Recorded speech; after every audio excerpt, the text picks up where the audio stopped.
Hi, my name is Lance Sanders. I am a special education classroom assistant in Chicago, Illinois. I currently teach in Inglewood, and today I will talk about home and school connections culturally. First, I want to talk about cultural competence. Really, just allowing your EL students and students of different culture to feel welcomed in a classroom. I think a teacher building cultural competence and instruction of ELs is one, understanding the ethnic group, the EL student, understanding their differences in language, understanding their approach on how they value education, and having material present for them so they don't feel like they're left out when it's time to get to work independently. I believe that a student seeing that a teacher is prepared to educate them in their language gives them a bonus and incentive to want to engage in the assignment despite the language barriers. Um, I think that's a great bridge builder as well, because that trust that students need to trust their teacher, that showing that you're prepared for them is a major start to get off on the right foot. Um, to to build on that, to keep inclusive classrooms, I think what I've seen effective and which is appreciated is when we having assignments where we can watch videos or listen to different music. And again, this is that preparation for the EL student, right? Having a video up that has Spanish speaking or whatever language that is available, having that language play with the video and subtitles, but also give a visual aid or some type of narrative or physical narrative to allow students to follow along so that they aren't lost. I think it's a strategy to help EL students seem or celebrate their culture in the class. I was taught this from a teacher myself. Um, we have a very heavy Hispanic class, population of EL students, and she would, instead of celebrating in party form, she took 2 weeks and each day talked about a Hispanic hero and how their leadership affected the United States and built independence in Spanish-speaking countries. So again, preparation for your students and knowing their background and where they come from, uh, teaching about their culture and their history, celebrating with different posters of individuals, being able to fill in that information and possibly listen to songs that motivated people or are important to the Spanish speaking culture, but bringing it into the classroom and not only refreshing the students' mind, but teaching our students, the general education students or the English language speaking students about that culture is a great way to combine ELs and their culture. When it comes to assessing the strengths and the needs of an EL student and building routine, I think first it's important to build a whole class routine and where students can follow a system and where you can navigate through the language barrier. For example, a student coming in every day, and this is for general education plus the EL students plus the diverse learners, where you come in and you receive a note where you have to enter quietly. You receive the paper or the note, you enter quietly, and you wait at your seat for the next assignment or the do now assignment. And although you may not reach the EL student initially, it's giving the having those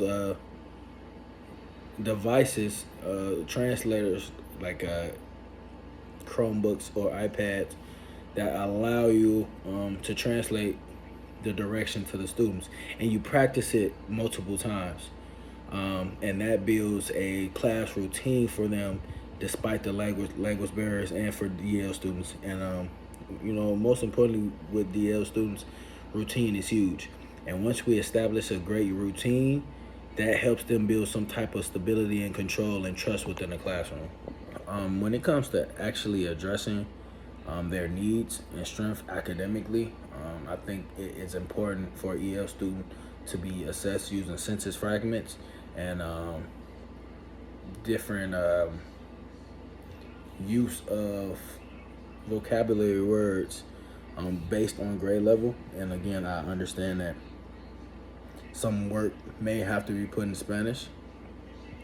This is the importance of having therapists and speech therapists in the classroom to help with translation, but also provide EL students with pull out minutes where they're being assessed based on their completion of those sentence fragments to understand where their level of English use, but also having an instructor that can teach them the English language while applying their vocabulary. Another flexible component is pairing the students up within the classroom with some of their peers.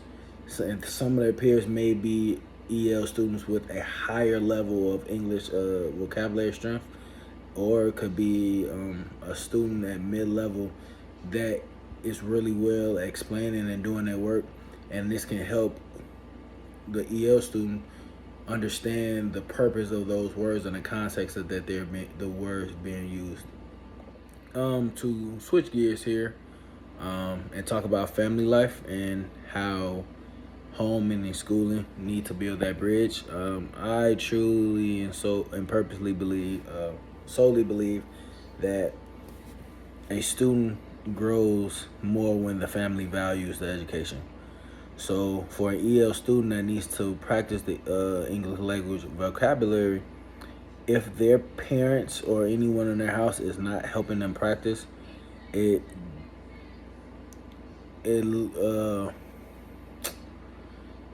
takes a longer time to grasp those skills if the student isn't getting the same support at home as they are at school. I believe that having outside support like small groups or community groups that combine EL students and English language speaking kids, it continues to further that gap, and it doesn't build the camaraderie that's needed for the EL students. To build that trust between the school and home, I have been blessed with multiple mentors, and to see how they engage with our EL students and the preparation that they take to supply the family with as much support as possible is a blessing. Truly a blessing to see such great people work and take the time out for EL families. So when it comes to building a relationship with the family, I think it's consistent communication. So when there are newsletters going home, and obviously the parent may not read English very well, having those documents in English, making sure that, hey, I have a translated message that I need to speak with the parent to make sure that they understand what the next steps here are. Teaching the parents how to use the apps that we use in school, how you can be used at home, and let them know that this is how it won't be on the family alone. These are tools that they can use to support their child, and they can learn as well. As I will hope that adults know that we're not too old to learn, but also joining after school programs where teachers are spending 45 minutes to an hour teaching phonemes and syllables to EL students and allowing them to strengthen their English language speaking tongue.